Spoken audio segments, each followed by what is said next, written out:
Hey, what's up guys? LegalBro here. I've gotten a couple of requests for me to take a look at this consumer scam. Send your bank account to me, you'll never see that shit again. Bring a Chase account to me, and I'ma drop a check for 10. Apparently, it's somebody that scams consumers who are teaching some people how to also scam consumers. I'm the reason why there's more fraud, I made a trend. Why would I ever scam my fans? We can split it down the middle. Do you have an SSN? And in the process, this scammer may be scamming the people that are trying to scam other people. Do you work at T-Mobile? If you do, lock me in, cause I can punch 100 phones in 2 days without walking in. Does that make sense? I don't know. But let's go ahead and take a look. This guy has mad racks or stacks. You're not rich, but I am. We don't relate. I'm a multi-million-dollar criminal with super pay, if you will. So let's go ahead and take a look at his music video. Punch Made Dev is the video that we are looking at today. Absolute stacks. Let's take a look. Now, who are these Punch-Made guys I keep hearing about? For the last 2 weeks, I've been getting spammed with emails about some rappers with credit card chains. Most of you might not be aware, but there is a group by the name of Punch-Made, going around doing bank fraud, credit card fraud, check fraud, and all sorts of things. All right, so first thing you got to know, if you're doing that to banks that are federally licensed and insured, you are most definitely looking at a federal crime, probably a minimum of 5 years in jail. We are off to a hot start, folks. Everybody listen up, damn, I said that last time.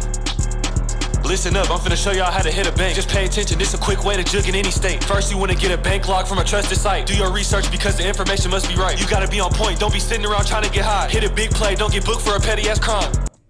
Oh man, Punch Made, not good. Okay, so the first instruction is you gotta go to probably the dark web and find somebody's credit card or banking information. And you heard the instruction, right, folks?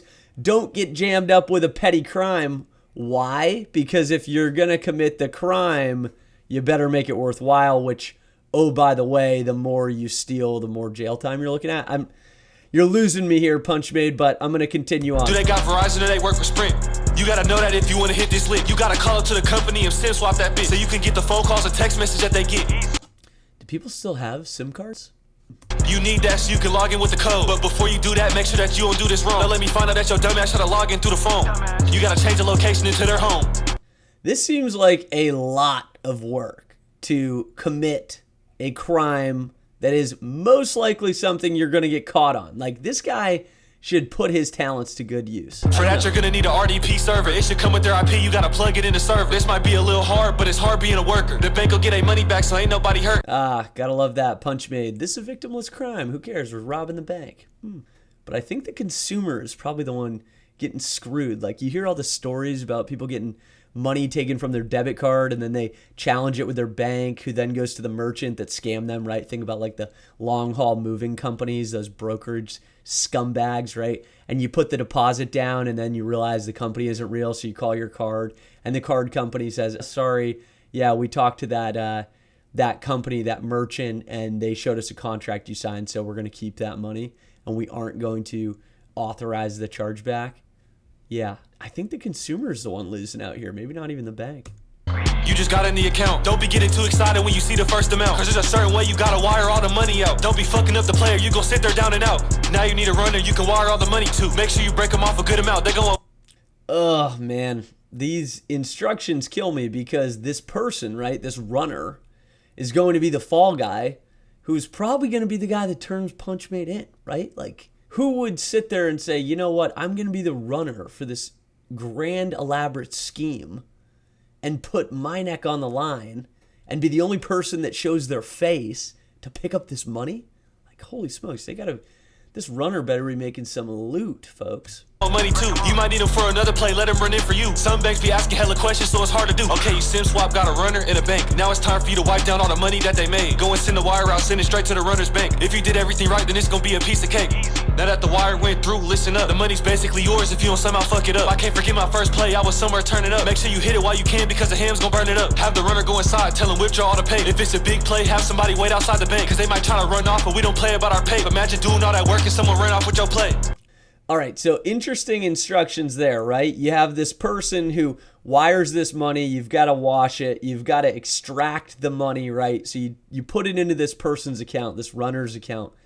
I mean, do they have the types of transactions where the bank wouldn't, red flag it, right? Because if you have more than $10,000 that you're withdrawing or moving around, they're sending a red flag out and you are on some sort of watch list, right? So you'd have to be below that $10,000 threshold so that you're not like sparking any interest. But okay, so you wire transfer in and then the same day the money is available, you're withdrawing it all out. Like how many times could you do that before the bank was on to you? I don't know.